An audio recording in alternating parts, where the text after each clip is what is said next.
ضرور کرنی چاہیے. سیاست آپ کا حق ہے, آپ پاکستان کے ایک مقبول سیاسی لیڈر ہیں, اس وقت پرائم منسٹر آف پاکستان کے عہدے پہ ہیں, لیکن اگر خود وزیر اعظم کے عہدے پر فائز شخص جھوٹ کا سہارا لے گا,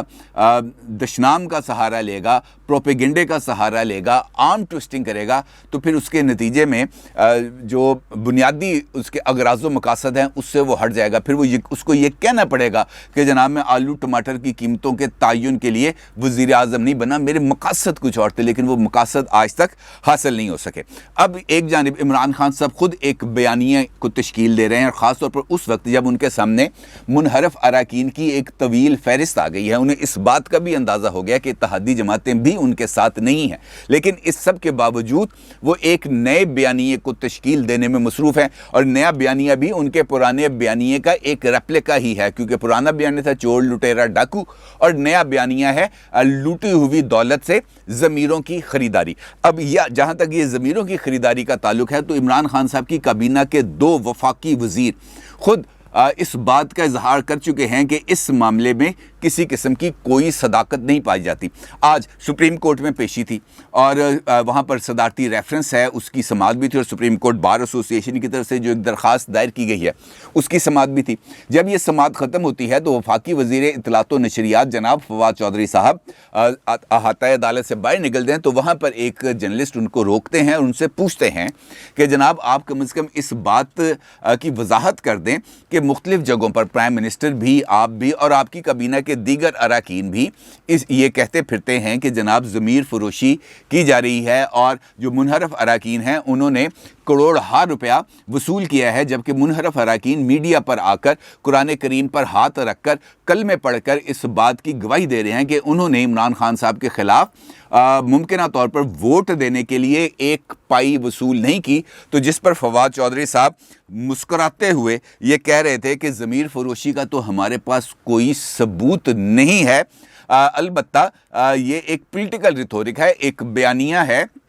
ایک رائے ہے جو ہم پیش کرتے ہیں کہ ممکنہ طور پر ہو سکتا ہے کہ کسی شخص کا ضمیر خریدنے کے لیے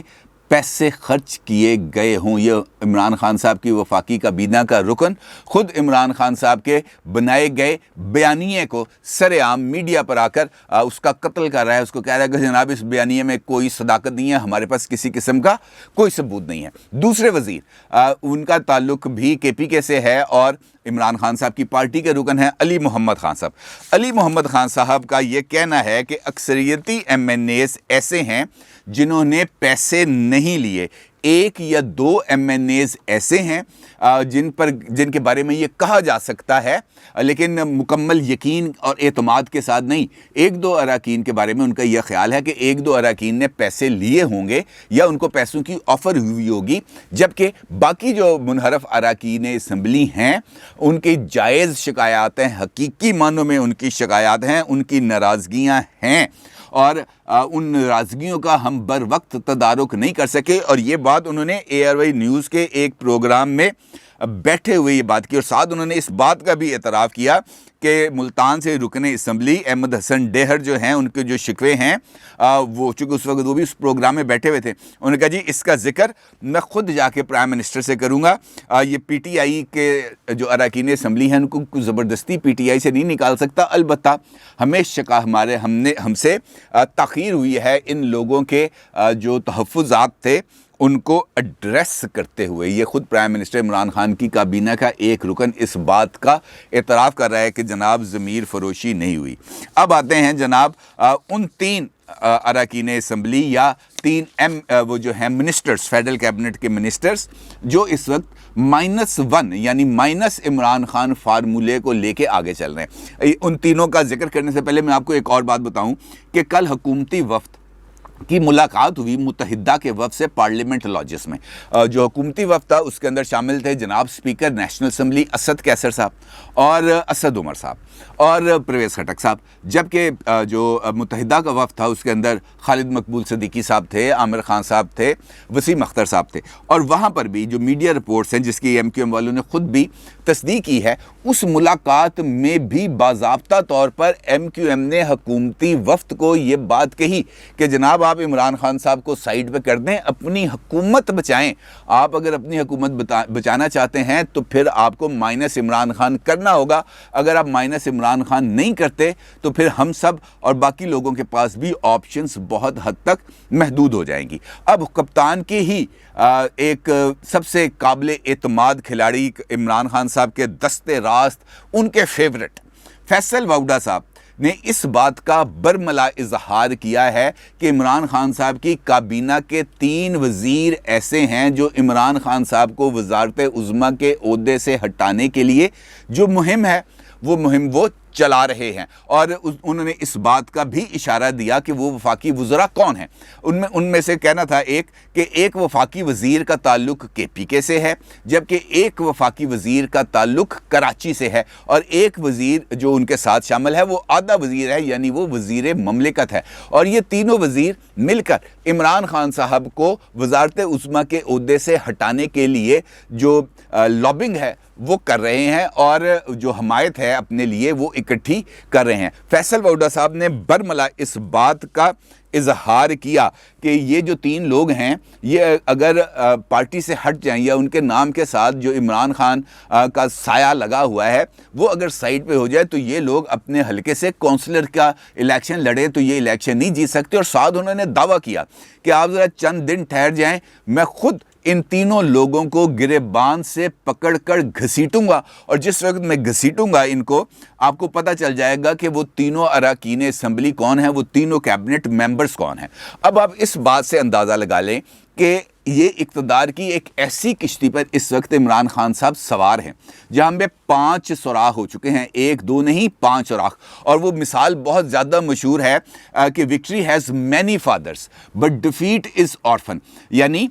جو کامیابی ہے اس کے دعوے دار بہت ہوتے ہیں لیکن ناکامی کو قبول کرنے والا کوئی نہیں ہوتا. اور یہی حال ہے اس وقت عمران خان صاحب کے ساتھ. عمران خان صاحب کو اقتدار میں لانے یا ان کے لیے اقتدار کا راستہ بنانے کے دعوے دار اور ان کے فیسیلیٹیٹرز کا دعویٰ کرنے والے بہت لمبی ایک فہرست ہے.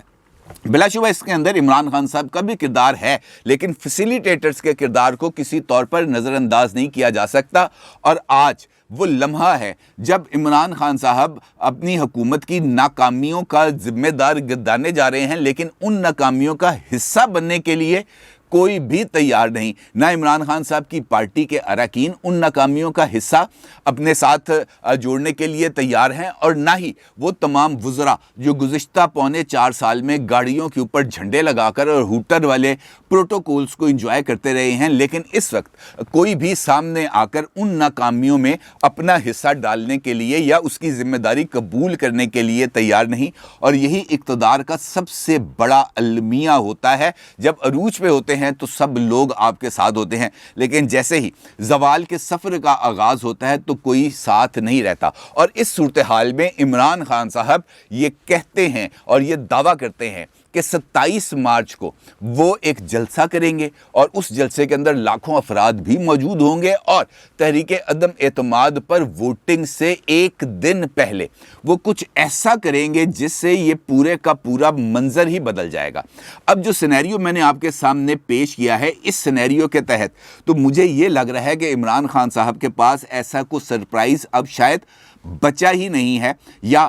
جس کے بارے میں مختلف لوگوں کا خیال ہے, میرا بھی خیال ہے کہ وہ صرف ایک کارڈ استعمال کر سکتے ہیں, لیکن ممکنہ طور پر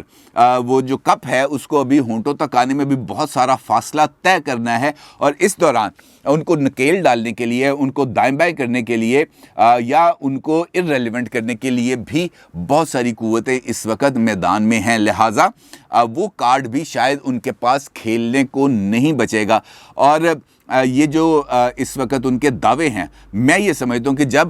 جو ناکامی ہے اس کی ذمہ داری لینے کے لیے ان کے دائیں بائیں کھڑے افراد میں سے سامنے آ کر عمران خان صاحب کو ڈیفینڈ کرنے کے لیے, اس ناکامی میں اپنا حصہ ڈالنے کے لیے, اس کی ذمہ داری قبول کرنے کے لیے کوئی تیار نہیں ہے, تو ایسی صورتحال میں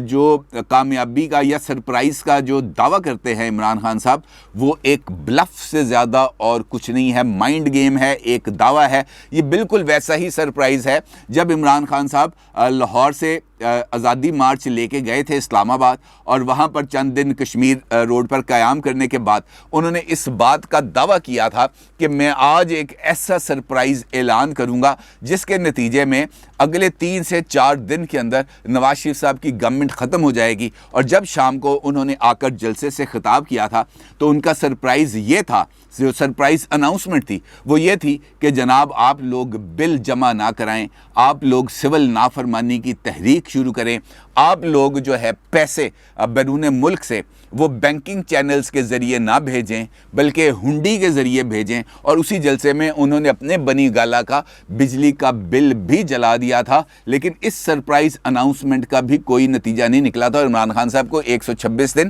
دھرنا دینا پڑا تھا، وہ بھی بلف تھا۔ اور اب بھی جو اناؤنسمنٹ کرنے جا رہے ہیں وہ بھی بلف کے علاوہ اور کچھ نہیں۔ اپنی رائے کا ضرور اظہار کیجیے گا۔ آپ کا بہت شکریہ۔ اللہ حافظ۔